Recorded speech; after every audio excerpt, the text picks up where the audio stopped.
Alors, écoutez et on en parle après. Pour le procès du violeur de Claire Giraud, il y a 2 ans, Claire avait été violée et laissée ensanglantée dans le hall de son immeuble. Elle a fondé depuis en 2024 une association Éclat de femmes pour aider toutes les victimes d'agressions sexuelles.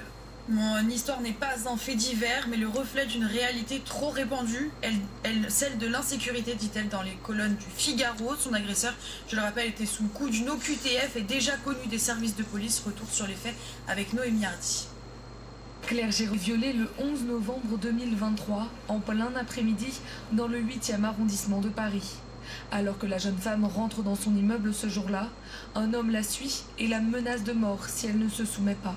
Il a failli me tuer, il m'a menacé de mort et pour moi, le viol m'a permis de survivre en fait. C'est ça qu'il faut vraiment comprendre, c'est que le viol à côté de ça, c'est rien. C'est vraiment, j'ai vu ma vie passer à toute vitesse et j'ai cru vraiment que j'allais mourir pendant ces 30 minutes. Son agresseur serait un homme de 26 ans, sans domicile fixe, sans profession, consommateur régulier d'alcool et fumeur de cannabis et sous OQTF. Son casier judiciaire mentionne 11 condamnations. Il a déjà été condamné pour des faits de violence et d'agression sexuelle.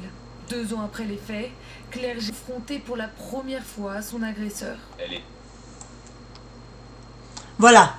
Donc, vous avez entendu, les viols, c'est pratiquement tous les jours.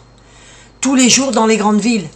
Ça devient inadmissible. Alors, je vous ai mis la loi sur le viol pour vraiment que vous compreniez que normalement, il y a une loi. Le viol en France est puni de 15 ans de réclusion criminelle. Article 222-23 du Code pénal. Et si la personne est illégalement sur le territoire français, il peut théoriquement être frappé d'un OQTF. Donc là, c'est le cas. Il est OQTF. Donc, obligation de quitter le territoire français. Alors, moi, je le dis OQTF, c'est IQTF. C'est invitation. Je t'invite à quitter le territoire français.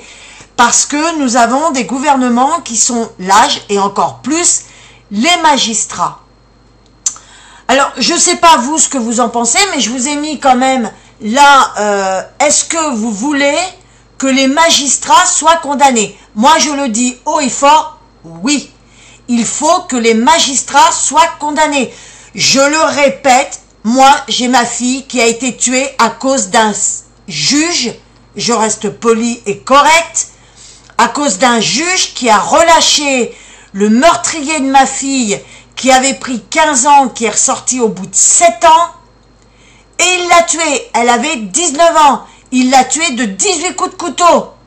Donc, le juge est responsable de ça. Je vais vous donner juste un exemple. Vous êtes garagiste.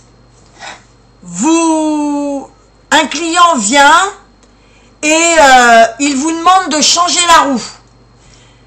La roue, vous savez qu'il y a des boulons. Il y en a 4 à enlever et 4 à revisser. Si jamais vous vissez mal un des boulons, que la roue s'en va et que la personne est accidentée, c'est vous le responsable. Les médecins, c'est eux les responsables. Qu'est-ce que je peux vous donner encore comme exemple? Un restaurant qui va vous donner une nourriture périmée, vous êtes malade, le restaurateur est responsable.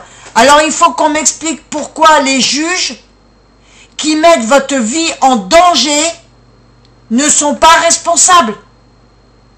Ils sont protégés, trop protégés, ce n'est pas normal. Ce sont des hommes et des femmes comme vous et moi. Voilà. Donc dites-moi ce que vous en pensez dans les commentaires.